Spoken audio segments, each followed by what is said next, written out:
Questions, comments? What do you think? Well, hi. Sorry I could only join the later half. I was in a different meeting about strategic planning with Nice. school leaders. And one aspect that was coming up in that meeting and is kind of reflected here is the wording in mission statements and vision statements, guiding statements of the school. And the presenter was almost suggesting if you do an anti-strategy, you'll be able to find out like what are you actually saying in that mission statement. So, like your point about suffocating and not Right. allowing kids to access to drinking water, what is a school's mission statement actually trying to communicate? And I found Mm-hmm. that to be very interesting. Yeah, yeah. Yeah, it's a tricky thing. So one of the fundamental insights of psychology has recently, since about 1999. I mean, the insight was there before, but to where it's really become a public part of it, was the insight that creating the good requires more than eliminating the bad. Um, and so that way of looking at strategy and saying, okay, look at exactly the opposite is a good idea because if you don't realize how you're showing up, that is really important.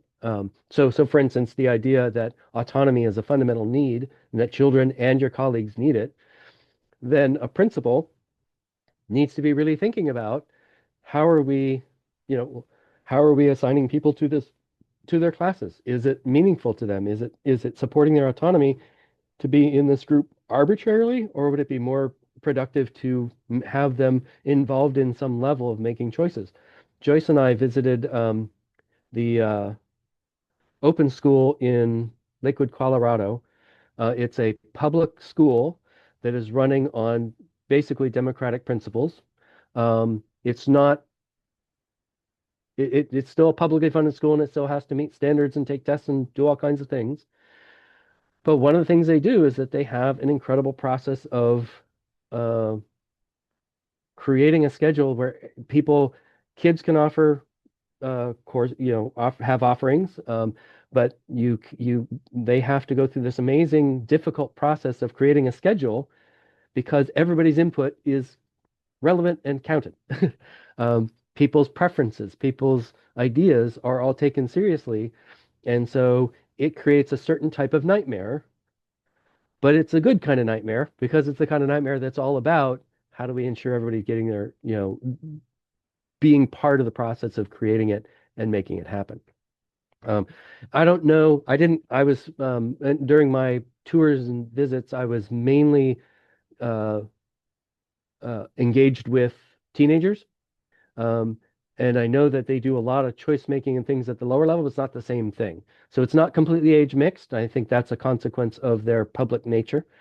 Um, but it's really interesting to see that they're somebody who since 1970 has been really doing what I think is fair to say a pretty democratic process to get all of that to happen.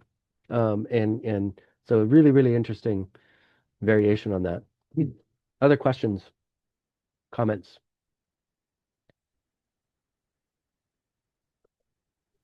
Uh, Comments, Don. Hmm. Uh, you add new ways of looking at this, new vocabulary in that. One of the things I like about Yana's work is that she adds new vocabulary, new Hmm. ways of looking at things. And Yep. one of the things that I like that she says is that I just put it in chat. Mm. The languages of well-being and human rights are just different ways of talking about the same thing. Yeah. And I think that that perspective is something that we can build on. Yeah. Yeah. Yeah. One of the things that I think is uh, in a different talk, I talk about the difference between technical language, political language, and kind of everyday language. And I think it's important to recognize that um, political language is this unique place of having to marry the technical with the informal. Um, because a politician is positioned between the technical expertise that's required to make something happen and the everyday non-technical people who want that thing to happen or don't want that thing to happen, as the case may be. So the example I usually use is building a bridge. You know, if I want to visit my grandmother across the river, I shouldn't have to risk my life to get across the river. I live next to the Willamette River, near the Willamette River, and the Tualatin rivers, both of them, which are both pretty big enough that, at certain times of the year, you could be risking your life if you try to, get across them without a bridge. So if we all collectively decide that getting to the other side of the river should not be a life-threatening situation every time we do it, then we decide to build a bridge. Well, if we just throw up a bunch of wood and it's over a river and you don't know how to protect it from that moisture, you're going to have a rotten bridge and you're going to create a problem sooner off the line. So you have to have these technical experts who know how to choose the materials appropriately. Maybe wood's no longer a good idea. There are no wooden bridges over the Willamette. And I think there's a reason for that. We've got better materials. And so you have to have understand this distinction between these different types of language. I'm embedded and really operate in this technical language around psychology and specifically the self-determination theory piece. But I'm also trying to communicate to people who are in this other, like have not focused on communicating to parents because there's a gulf between the language I use and the way that they talk, and it can be frustrating. Now have been working my way towards that. Having stories like the one I started with is one of the ways that I'm exploring that, is saying I actually had AI helped write that story. I gave it parameters and then it generated the story because that's a particular kind of writing I'm not very good at. And it was really helpful. Of course, I had to edit it a fair amount to make sure it was consistent with what I believed. So understanding rights language as that it's a political language, it's a political discourse that's saying we have to match up this common sense idea of rights, of like, hey, I should be free to do the things I want to do, but there's a technical side of like understanding what does that actually entail. And so what part of what my piece here is about is to say freedom needs to be understood as having this technical underpinning. If we're going to talk about freedom, we need to talk about needs, because it's inconceivable to me that needs are not relevant to freedom. Like in the 1.1, if you'll notice, it says, given the universal yearning for freedom, the core has to be need in some way, like there's a core of freedom, and then there's sort of all the stuff that comes around it. So we can talk about freedom to and freedom from, because that's how our language works. We can talk about different ways that our language uses, the way we talk about freedom in our common everyday language is not the same as the technical understanding. But if we don't have a technical understanding, we can't get to the precision that'll actually make the political stuff actually work right. So recognizing rights is that political language that came up in a time before we had the understandings about needs that we do now. So it has a certain historical context that it came from and that it's used in. And now we have to, what I'm want to do is let's talk about freedom with some technical details and say, yeah, the needs for autonomy, competence, relatedness, sleep, food, all those things matter to freedom. And this is not my fresh idea. Amartya Sen and some other people have been writing about how needs should fit into our concepts of freedom and how our society works for a long time. I'm just saying that self-determination theory specifically has some important technical things to put into that conversation and be more precise than he was in his work, the Sen was in his work. So the first item in the handout is kind of referring to this kind of technical language, saying, well, if we want to educate for freedom or for freedom to be relevant, we have to be thinking about those needs in this technical sense. So cool. And to go to the chat, someone was asking about playfulness. Um, yeah, Sonali, thank you. Um, so for me, playfulness, the way I'm talking about it here is playfulness is a consequence of all this need satisfaction. In children in particular. So I would refer you to Peter Gray's work on play as a good understanding of it. I think he might overstate some of his points, but it's pretty close to about right. So playfulness, I wouldn't necessarily try to put parameters around it other than to say there has to be some, you know, the yeah, I'm thinking of it more as a consequence of a certain set of conditions around needs, rather than saying it's some specific set of properties. But if I were needed to, I would go to Peter Gray's work, and on play and either just say, there you go, or say, okay, like I'm trying to remember, there's one condition that he sets on play that I'm not 100% convinced is 100% necessary. And I like things like opting out, I think is it has to be voluntary. It has to be, the activities have to be um, felt in a certain way to be, and then this is where the autonomy piece is something, it's not a condition in the world, it's something people perceive. So one interesting piece of research showed that autonomy as is can be felt, can be the need can be met even if somebody else makes the decision for you.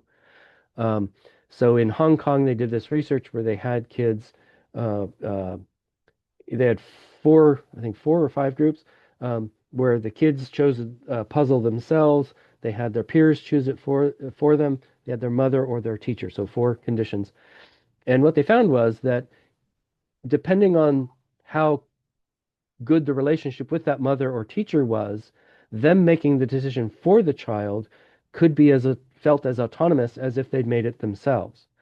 And so there are contexts where other people making a decision for you is autonomy supportive. And so that means that the idea of it all has to be entirely the child's decision is not technically correct. It has to be a decision that uh, the quality of relationship with the decision maker is the crucial thing. Turns out that children trust themselves more than anyone else. Not surprising. But they can be in a relationship that's very trusting with an adult and have that adult make a decision for them. But that means that they trust that person. They trust that they understand me. If you understand me really well, and I like get that, then you making the decision for me is fine. If I don't trust you, then it's not okay. And so there's a condition there. If we have a really trusting relationship, you can make decisions on my behalf. But if we don't, all bets are off. And that's where the disengagement piece in particular, it's really important that the context of those decisions is set out clearly. Like you have to establish the relationship, then you can start to make decisions. It's not even going to be once you really understand that person, it's not like you're making decisions and telling them what to do in the sense of controlling them, because that's the opposite. But if they really trust you and you make a decision in that context, great, no problem. Um, but that's where schools fail, is that they don't have adequate feedback about the quality of the relationship between a teacher and a student in order to assess whether or not that's the appropriate way to behave.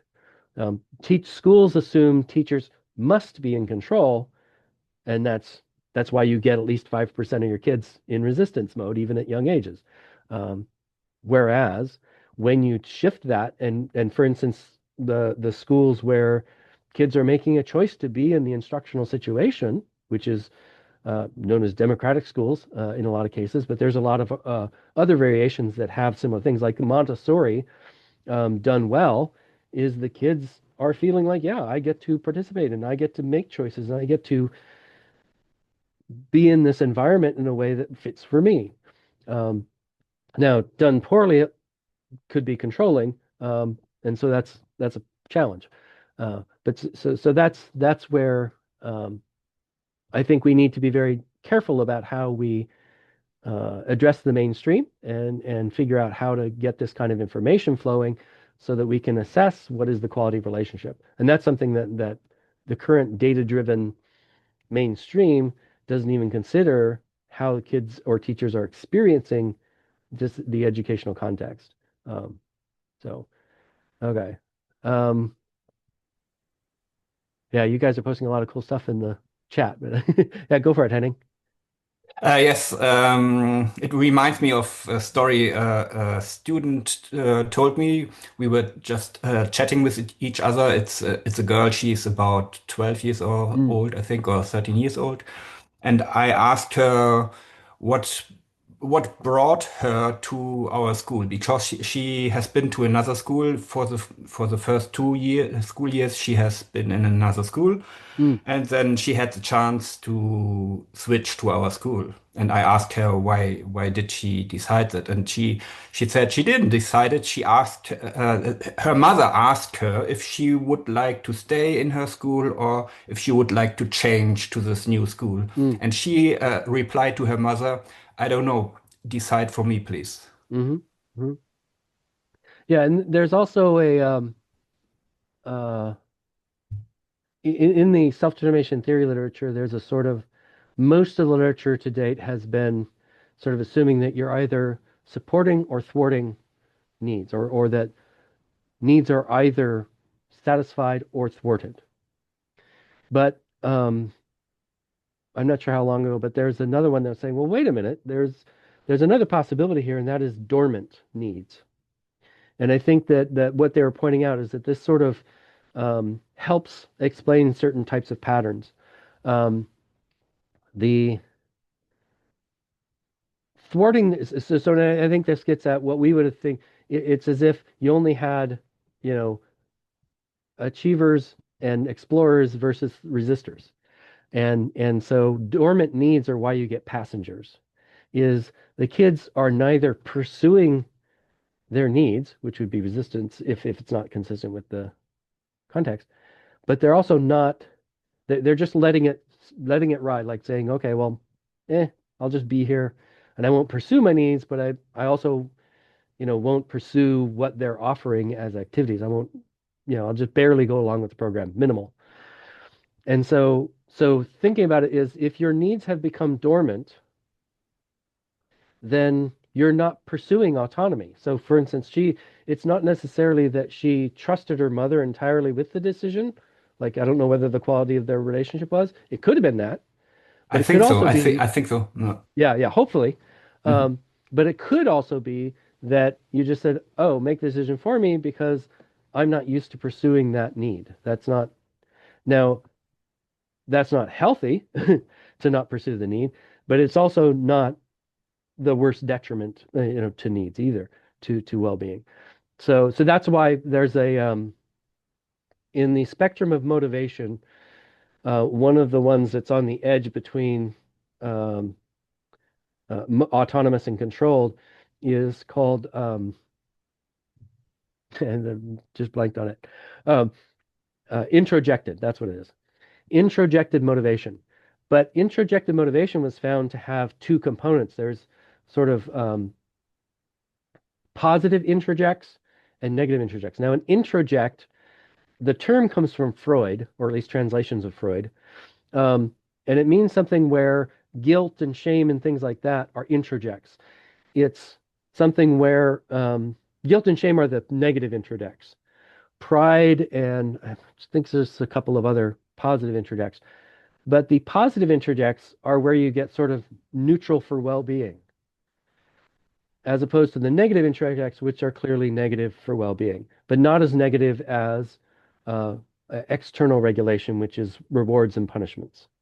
But that's where the kind of dividing line between positive and negative things, it's slightly negative, but you also have that dividing line is on the positive side is identified regulation. So when you're identified as a motivation, you're saying, oh yeah, I get it. I'm not inherently joyful about it. That would be intrinsic motivation. It's not in my identity in the sense that someone like me does that. That's called integrated. But I get it and I can logically figure it out and I can come up with the reasons. So that's what identified is. I can identify the reasons why this is a good idea. Not identified in the sense of identity, but identified, I can identify the reasons why this is good. And that actually has somewhat positive effects on well-being, but it's still an extrinsic motivation. um, so yeah, so the having that more subtle insights into how the whole motivation spectrum works is really important, because it really gets at understanding where these needs fit. Is you can have the needs satisfied, you can have them dormant, or they can be thwarted.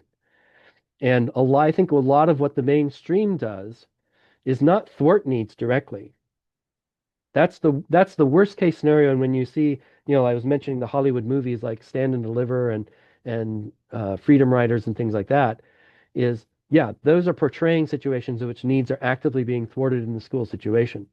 But I think most of the mainstream is that dormant stuff. Is you get a lot of passengers, you get a lot of people. In fact, the majority are actually achievers. They're actually doing enough to get a decent grade, but there's that whole set of passengers who are just going along. Their needs are probably dormant, is they're not really pursuing them. They're not really thwarted directly, but they're just sort of going with the flow, if that makes sense. So, yeah. Um, so, so, so Henning, you were pointing out, yeah, professionalism for adults is playfulness for children. Same thing. Did someone just raise their hand? Oh yeah, Richard. Right, right. Go for it, Richard. Just want to draw attention to a couple of the things I posted in chat. Yeah, yeah. One is it's related to language again, and I think that the term right-centric education is really useful if we can get that term embedded in the public consciousness, that we make some headway that way. And there are two events coming up. One in about 30 minutes. Another one is Safan's on Saturday, that help to create what people need to know about right-centric education, which just Christina, what you mentioned about the different view of well-being and rights, that's all part of that discussion. And then Dilipa, you asked about what it is to be free, and the Unschooling School website. That group is not active anymore, but they still have good information on their website, and it can generate a lot of conversation. On their resource page, there are some courses that might still be pretty relevant, but could be modified for introducing people who are not very aware of what free learning is like, how they can begin to develop in that way. So one of the things I presented at the IDEC in Belgium was a story of cultural change as well, sort of the big picture of how we can think about that large. It's just I think it's very consistent with what Jana's perspective as well. I was caught her talk yesterday, and the three C's I thought was a really interesting way to look at the need for change, and thinking about it in terms of these kind of fundamental and often unreflectively accepted assumptions about competition, cohorting. I forget what the third C was. Um, but the cohorting in particular, meaning what I call coercion, right, right. Is the cohorting in particular is what I call age segregation, or actually I think it was Joyce's term, age segregation, is and what I was mentioning before about, sort of arbitrarily grouping kids by age instead of interest or, why they're engaging with this particular topic or this particular teacher, um, is when those groupings are made arbitrarily by birth date, doesn't really make any sense from the perspective of autonomy in particular, but also competence there's the idea that bringing together a random group of kids based on their age somehow enables them has some educative value just is absurd to me, um, because it I, I don't know what definition of education actually fits that, makes that manageable. The only real reason that I ever found for age cohorting, myself, um, was always just managing a bunch of kids. Is it's easier to manage a bunch of kids at about the same age. And it's like, and I don't think any of the usual reasons around that are necessarily should be considered necessarily valid anymore, because oftentimes that was, um, management in terms of, uh, trying to like the conversation in the USA about that was largely around these massive, immigration in the, late 1890s to 1910, around then. Um, and they were simply trying to manage overflowing classrooms full of people with multiple languages.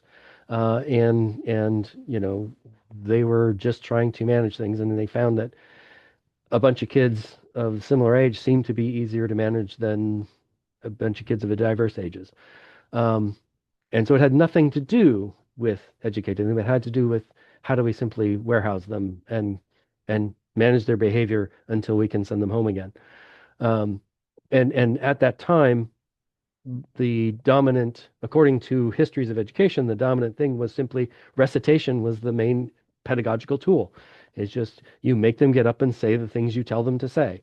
And so it's like largely the practice, the age cohort thing arose at a time when even mainstream practice in schools would not even be recognized as a relevant, practice today.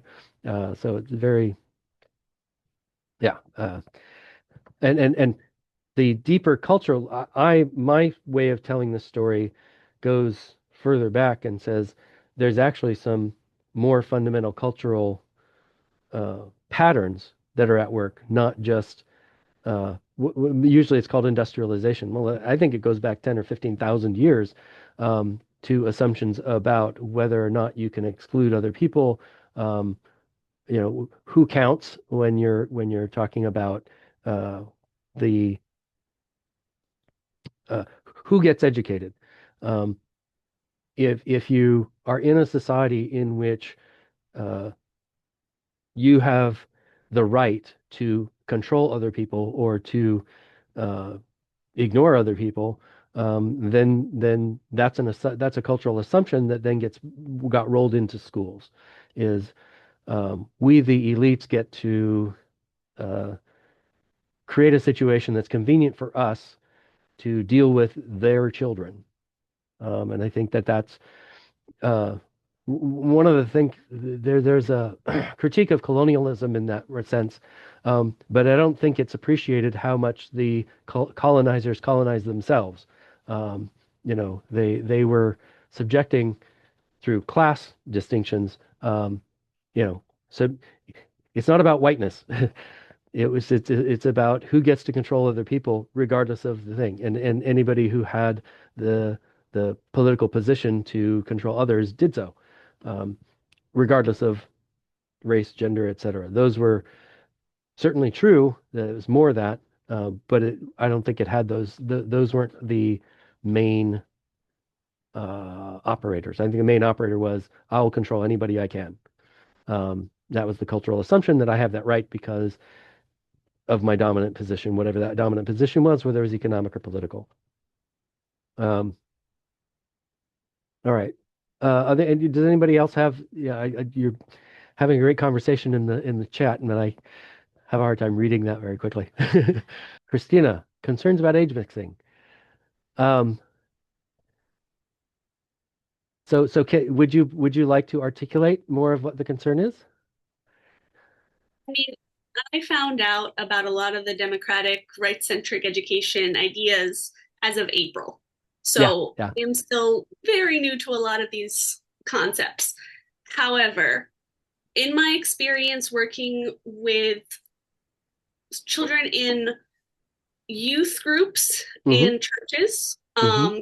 swim lessons, and Hmm. then elementary education and coaching high school, middle school sports, Hmm. and then also working now with educators, there seems to still be a line that does naturally occur between the emotional and mental readiness of different groups. Hmm. And I'm particularly thinking about how in a swimming class or on the sports field, there already are distinctions about the size and the abilities of Hmm. different individuals. And so if I was teaching a swim class for toddlers, I Hmm. would not also be able to manage the needs of 6-year-olds and 7-year-olds at Hmm. the same time.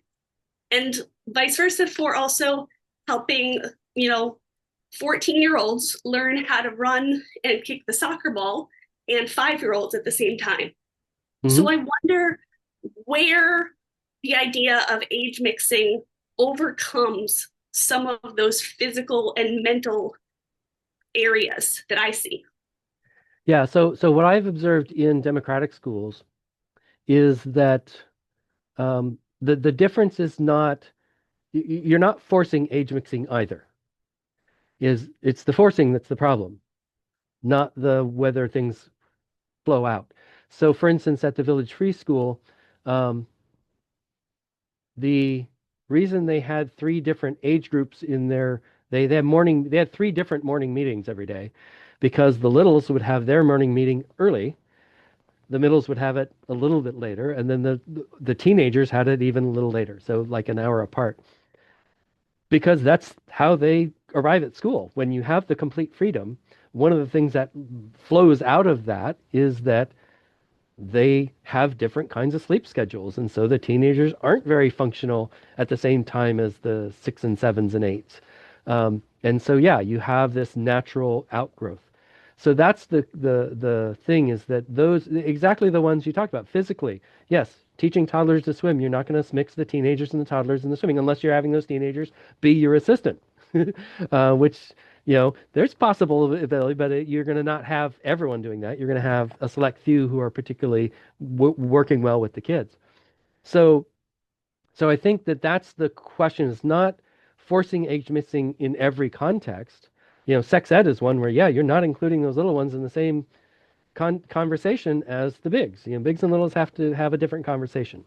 So the question is not age mixing or not. The question is how does age mixing work when you allow age mixing to be sort of self-selecting, or there's a definite, like sex ed, it's like, yeah, that we're not going to let them self-select that one. There's going to be conversations with a lot of people about who gets to do which one of them. um, and so it may not, the like, for instance, the Village Home Education Resource Center, another site where I did my research, um, they have all ages, but they don't have a context where kids are interacting. They're more like they have a slate of classes and homeschoolers come and pick classes to participate in. So one of the things they do is that they're like when it comes to things on controversial topics, they will say this is for 10 and up or 14 and up or whatever. They will say this is who this is for. That doesn't mean that whatever they said is a hard and fast rule because there may be that 9-year-old who's precocious and says no, I want to do that, and they have the conversation with the parents and they say if everyone agrees this is what should happen, then it happens. Exceptions are makeable, and so that's the thing is how does that arise? Is it an arbitrary bureaucratic random thing, or is it something that is there's a considered reason for it, and then it's negotiable on a case-by-case basis as well. That's what I'm finding in democratic schools and various kinds of alternatives is to say we may state a limit, but it's also negotiable. And therefore it's the opposite of bureaucratic. So that's you're correct to point out there are differences between different ages of children. That is true. But you can't make bureaucratic assumptions based on age. That doesn't work. I'd Go ahead, like Stefan. to just bring a slightly different example to that. So let's say somebody is teaching, let's say intermediate level piano. Mm. So you could have children who started playing piano at a very young age, and maybe by about 10 or 12, they're ready to come for this. And somebody who just started as an adult is like in their 20s and coming for this. So for the person who's saying, I'm here to teach intermediate level, I need you to be at this level for me to be able to do this, then you're really saying this is the minimum competence needed to come for this. Right. And in some cases, for certain things, this could track reasonably well with age, like, plus or minus 1 or 2 years. And especially when it's led by an instructor, you tend to have this kind of thing because you have one instructor, many students, and you need to have, like, where do we pitch this at, right? But when children are doing their own thing, then they are a lot more flexible in terms of a diversity of competences. So if you have, to take a sport that's common in Sri Lanka, a bunch of kids playing cricket, then the kids who are more experienced will make it easier for the kids who are less experienced because you want it to be fun for everybody. Right. And so what is happening and how it's happening is going to determine also whether it makes sense to have a narrow range of competence coming in, like that intermediate piano class, or whether it's okay to be mixed. And I think when children have the freedom to vote with their feet, then they're going to stay in the things that work and they're going to leave the things that don't. And then very quickly in a repeated situation, it's going to be obvious that, okay, in this sort of situation, it makes sense to group things this way. In this sort of situation, let's just leave it open and things can just emerge. Yeah. Yeah, I think you can look at it as two examples. One is at the Village Free School. As I said, they have these 3 different age groups, and there was a young woman who was a teenager, but developmentally, emotionally, I guess you'd say, she was hanging out with the littles a lot. Like she would play them all the time. Now she was a young teenager. I think she was only 13. But she was hanging out with the little kids, and that's where that kind of porous boundary and the age mixing really worked for her, because she could float between those 2 groups, because in some aspects she's still a 13-year-old, but in other aspects she's more comfortable playing with those little ones, because that's just what was working for her.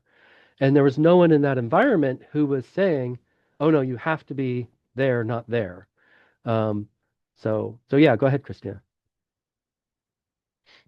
I agree that there shouldn't be arbitrary bureaucratic limits to things just for the sake of this makes it easier for us to document, etc. My concern with the age mixing has always come back to the safeguarding of children. And, working in international schools, there's a lot of documentation that if you are going to work with this age group, you need to have documented degrees and certifications that you know how to do CPR on that size of child. And if they have special needs or special rights that need to be taken into account, you are, as a practitioner, able to actually manage that situation, and they're not just coming in and out and flowing through the space. And particularly, I'm thinking about how in an age mixed group, there could be differences of size and awareness of size. I'm thinking about middle school students who aren't aware that their limbs are stretching and bumping into things all the time, and also the size of the classroom with student seats that, I couldn't fit into when I was the adult teacher. I would sit on the ground instead, sitting next to them.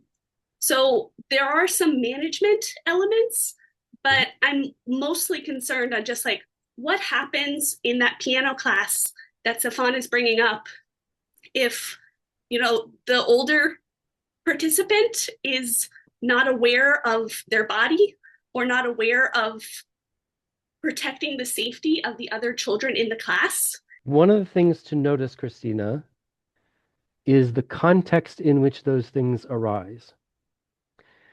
So one of the things I've noticed, so let me give you the example, which I was going to bring up anyway.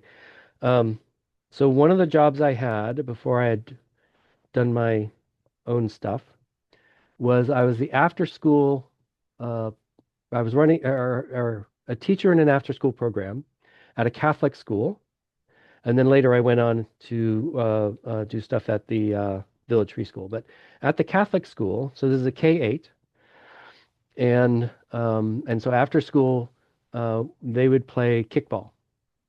And the older kids who were usually we didn't really have very many eighth graders, but we had a lot of sixth graders because that's kind of there seems to be the point at which they transition to being not needing aftercare, I guess, in that community. But one of the things the sixth graders did was they insisted on certain rules that gave them advantages. And so they and of course the little kids look up to the big kids, and so they will play by those rules and do their best, but of course they break down to tears eventually, like we get really frustrated, all kinds of things happen.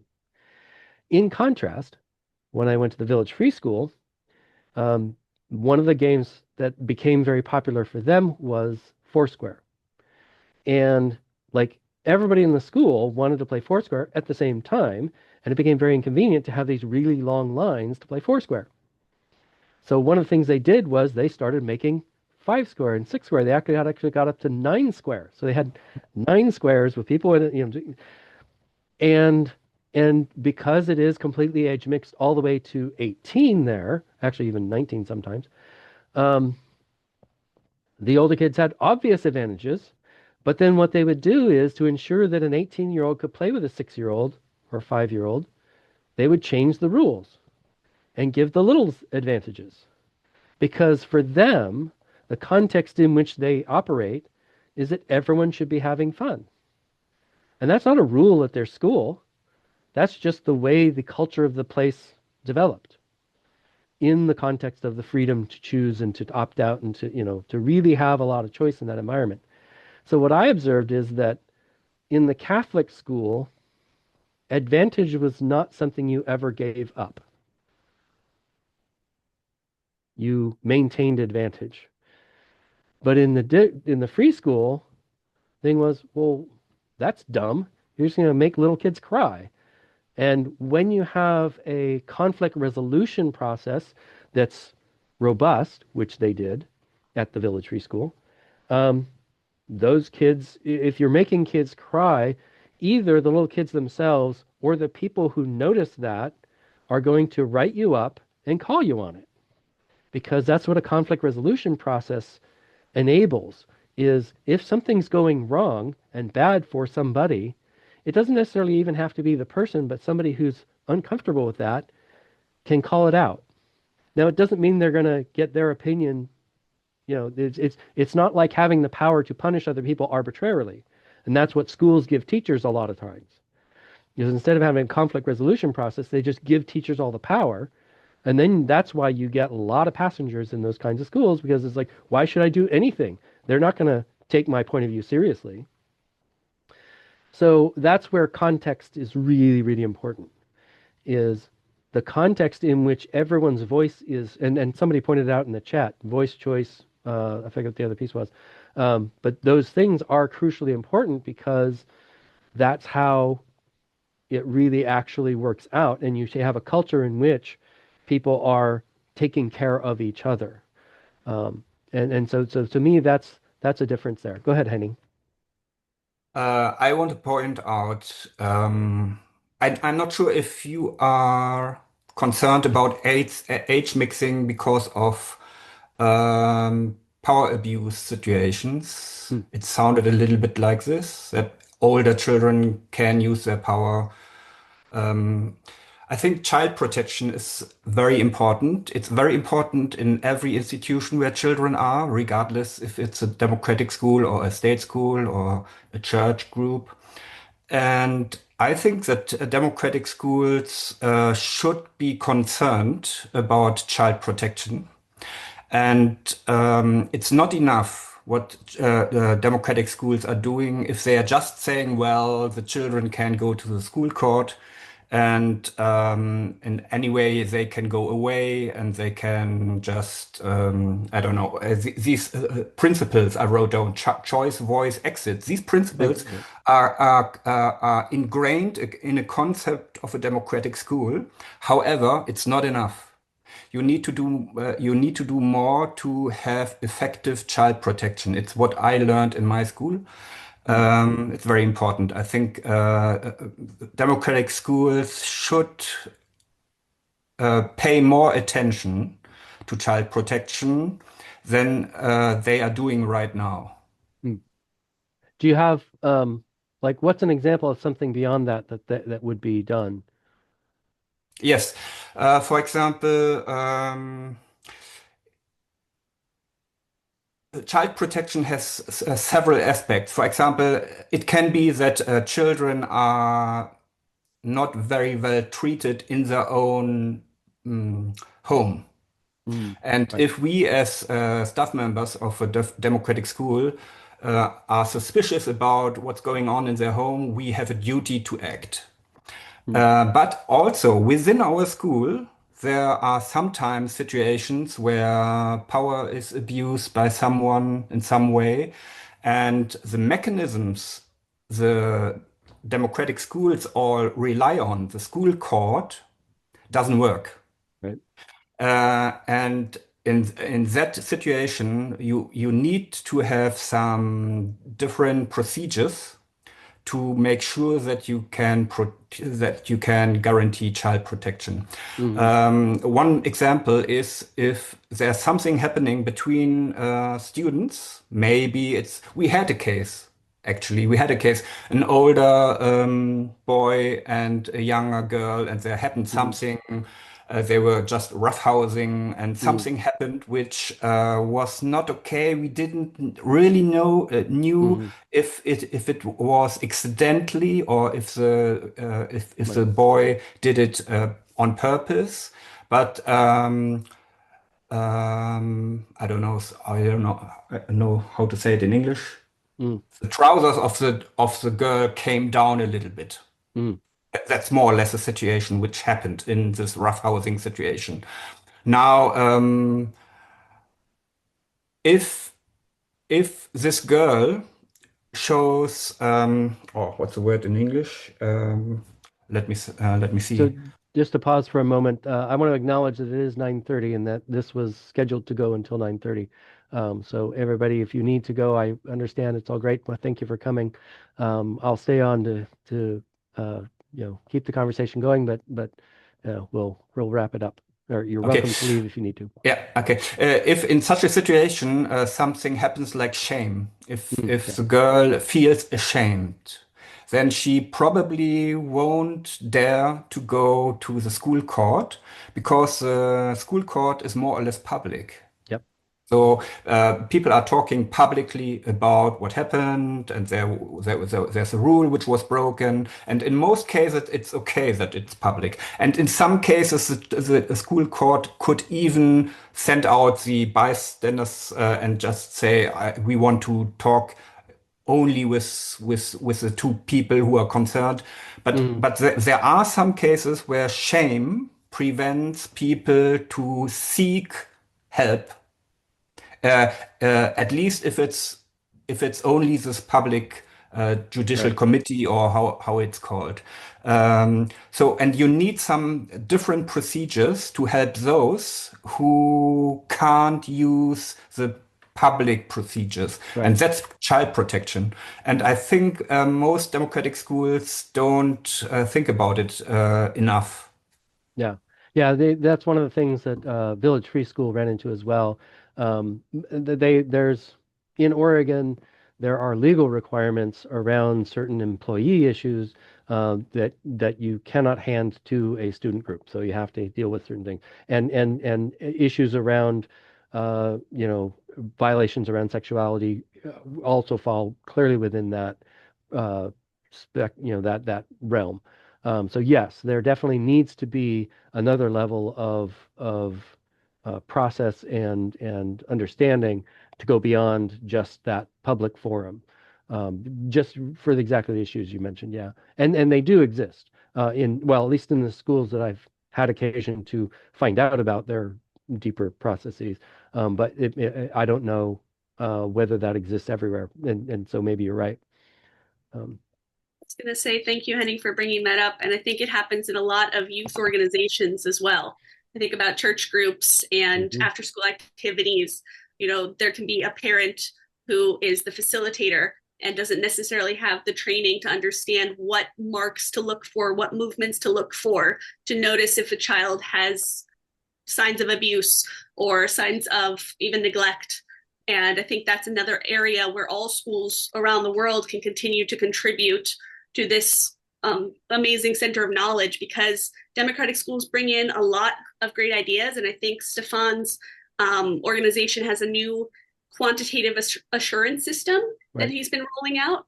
But even making that more robust and including aspects that, international schools go through lawsuits all the time for even just mischaracterizations of different individuals, or breaking local traditional rules, that the school is a host of all these multicultural students and doesn't know that having no option for halal food at an organized event is actually breaking local customs.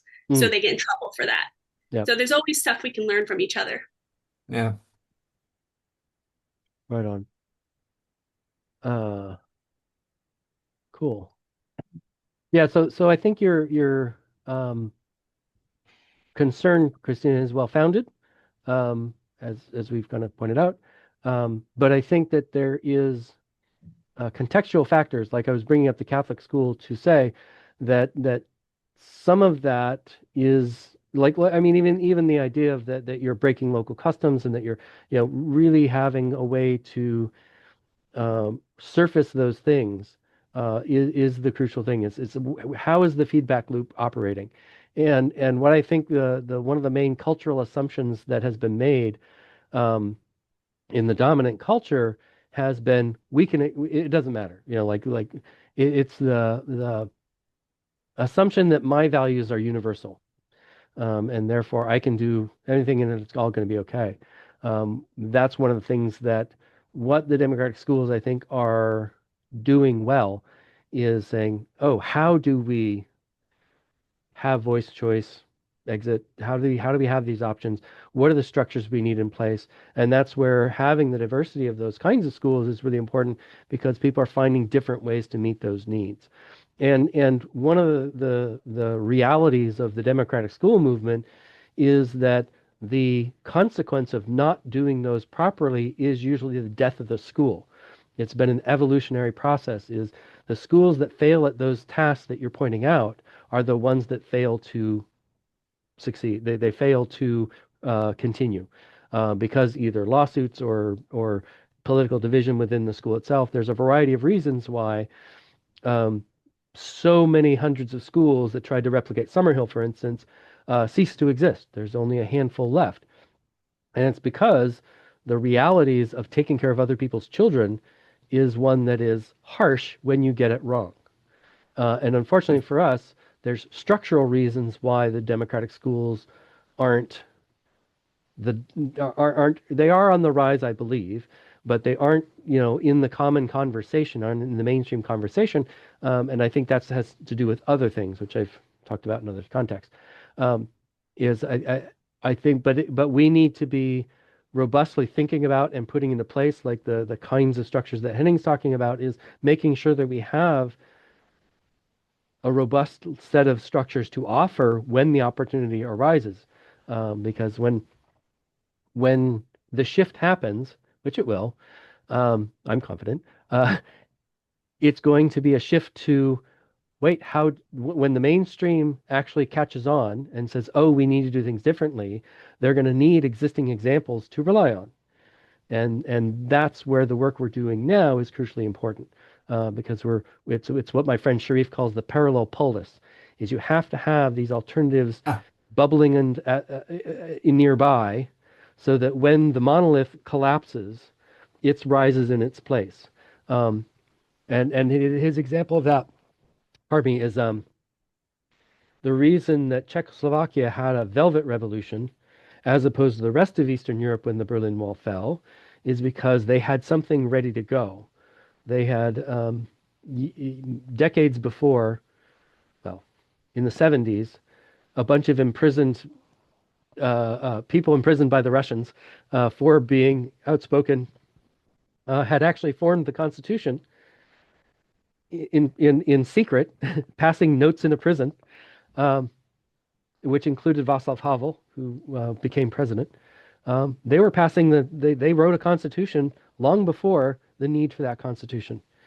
I mean, the need was always there before the opportunity arose to implement it. But that's why they were able to do something that was, not the violence that occurred all around them, because they had something ready to go. And so I think that's where we're at now, is we're bubbling and percolating those ideas. And right now, the schools that are really lasting are ones that are having to overcome the hardest conditions. Lack of public funding. In America, it's a very litigious society where if you mess up, your organization's going to disappear. There's a school here in Oregon that was shut down for that kind of reason. And so right now, the conditions for success are so harsh that it's really remarkable that democratic schools are succeeding the way they are. And then when the opportunity comes, they'll be ready to fill the void that will come. I don't know what that void will look like, and I don't know who will be ready to fill it, but supporting that movement is really important to having it be ready. So, all right. Thank you all very much. The few remaining.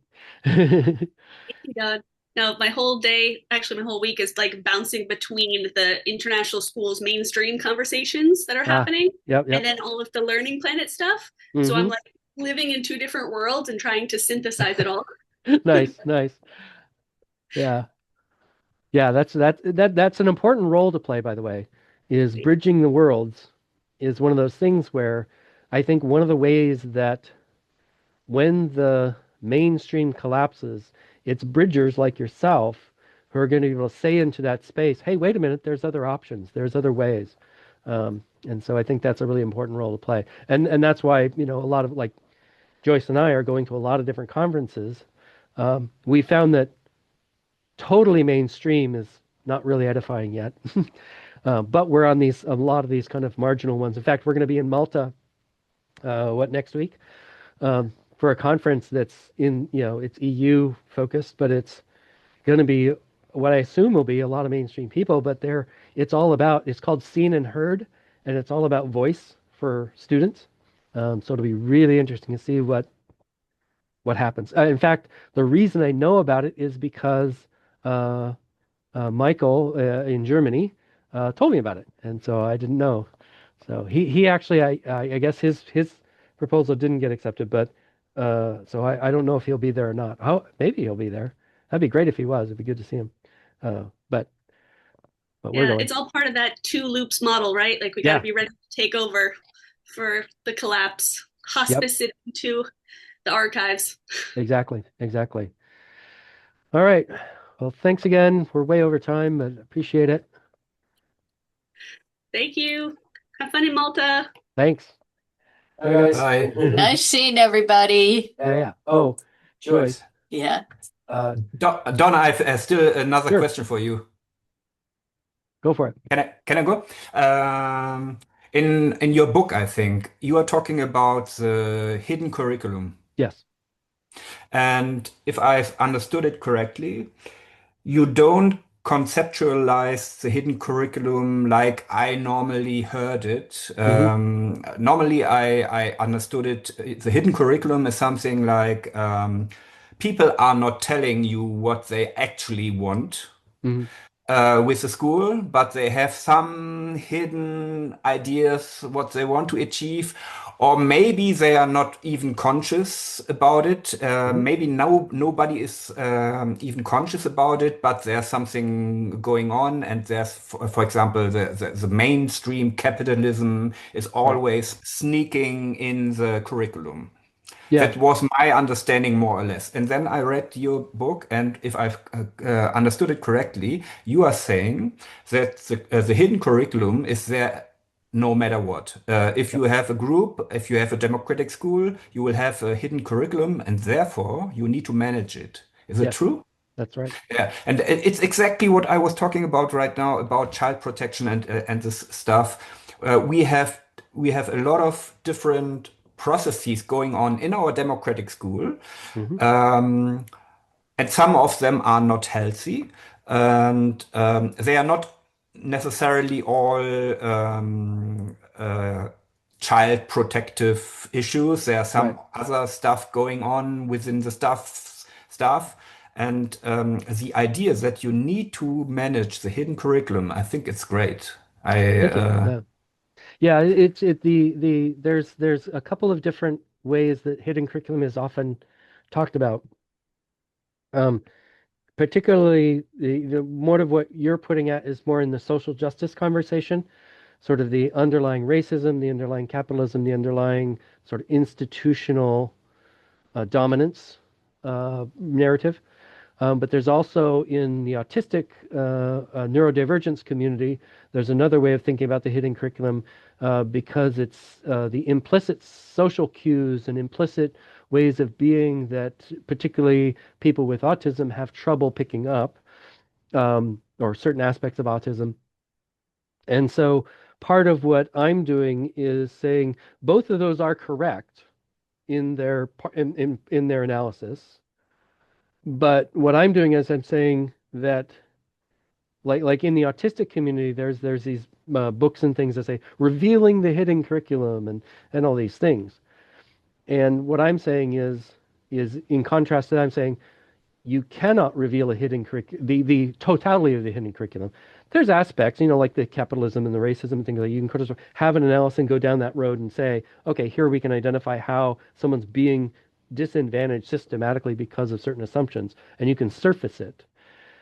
But I think the bigger point that I'm making is that because of the way policies and brains interact, there's always a hidden curriculum. You can't have no choice about that. And there's a number of ways to explain that. One is words can never capture reality. And so anything you put in policy is going to be inadequate to describe the reality of how it actually operates, especially when you have a lot of people involved. So in that way, you'll never not have a hidden curriculum. Hidden in the sense not that there's an agenda, but just that brains and policies interact in unpredictable ways sometimes. Policies are an effort to take control of how brains interact with each other, but they don't always succeed. And so you have well-intended policies that have completely Yeah, diametrically opposed effects according to what their intention was. yeah, yeah, You can yeah. also have policies that have unintended positive effects that they didn't realize was going to happen because of the hiddenness. And the hiddenness is just the same reason your brain is hidden from us. I can't see your brain. I can see your forehead, but I can't see your brain. And I have no idea. Even if I did see your brain, there's no clue as to how it's actually working, even if I see it. And that's why, so there's aspects of this that are just recognizing, oh, hiddenness is inherent property of people interacting. So how then do you proceed if that's true? And so it's partly about having the humility as policymakers, as people managing other people, having the humility to say, oh, okay, I don't really know. Here's what I intend. And if I don't set out feedback about here's how it fails and here's how it succeeds and data to show, how do I know this is happening? Then, oh, okay. And then if you see something completely different, then you have to evaluate, is that a good thing or a bad thing? But just the fact that you can set a policy, our US federal administration right now is a great example of just utter ignorant, blind policymaking. with no concept of figuring out whether it's good or bad or indifferent or even articulating what the intended outcomes are that you could then figure out whether it's working or not. They're just blanket setting policy and doing crazy things. Well, from my perspective, predictably crazy making things. And it's like, well, of course you're going to get cops being, agents of the government being irresponsible and going overboard and killing people or doing other horrible things to them when you have that kind of policy. Like you're not even setting up the parameters to be considered or careful or caring. You're just setting up, I mean, the people who set these policies admit to the being cruel is part of their plan. And it's like, wow, okay. So anyway, that's the opposite. That's the hubris of policy making at its worst. Mm. And what I'm pointing at is if a hidden curriculum is inevitable, you need to be thinking about who you elect into positions and how you organize the structure of that governance process to say what's required in order to be responsible, respectful, and actually get the intended outcomes. I don't care whether you're conservative or liberal or whatever. Every policymaker needs to be thinking about what is the intention and how do I know it's succeeding or not, and when do we pull the plug on it? And there should be a mechanism for repealing a policy as much as there is for implementing it. And that's actually, I don't think there's very few governance of any kind that says we should be able to pull a policy if we decide it's not working. So anyway, but yes, so hidden curriculum is inevitable. It's and it's more than the problematic social justice narrative. It's more than the problematic neurodivergence narrative. It's actually so fundamental that you need to manage it. And that's where the self-determination theory as a technical discourse says, oh, we can know we're succeeding if needs are being satisfied. And one of the what this presentation was about was to say, oh, and one of the ways we know it's working with children is that they are playful. And one of the ways we know it's working with adults is they are professional. And so if you then get unprofessional behavior, if you get the opposite of playful behavior, which is shut down or non-participant, then you know something's off. And part of the bigger, it's not in this particular piece, but part of what the bigger agenda is, we need to embed those measures of those things like need satisfaction, patterns of motivation, and how engagement is in the data for schools, and especially democratic schools, because they're the ones, I think, my own data show that the democratic schools I studied are doing it right or doing it successfully. But I can't make a larger case if there's not data on it. So that's a challenge. So you're right to point out that I do think of it differently and more broadly than is typical in most conversations. Yeah, thanks.